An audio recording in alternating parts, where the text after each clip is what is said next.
BPL শুরুর আগেই চট্টগ্রামের মালিকানা বদলার অনিশ্চয়তা। সবকিছু পেছনে ফেলে পুরো টুর্নামেন্টে দুর্দান্ত ছিল চট্টগ্রাম রয়্যালস। সেই ধারাবাহিকতা বজায় রেখে কোয়ালিফায়ারে রাজশাহীকে হারিয়ে ফাইনালে উঠে গেল শেখ মেহেদী হাসানের দল। মিরপুর স্টেডিয়ামে টসে জিতে আগে ব্যাট করতে নেমে 133 রান তোলে রাজশাহী। শুরুতেই ফারহান ও তানজিম তামিমের জুটি গড়লেও গতি ধীর ছিল।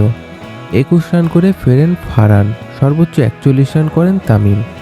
শান্ত, মুশফিক, আকবর, নিশাম ও বাল কেউই বড় ইনিংস খেলতে পারেনি।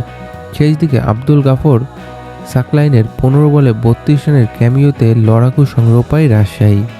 চট্টগ্রামের হয়ে মেহেদী হাসান ও আমির জামাল নেন 2টি করে উইকেট। জবাবে ব্যাট করতে নেমে চট্টগ্রামের ওপেনাররাও ছিল ধীর।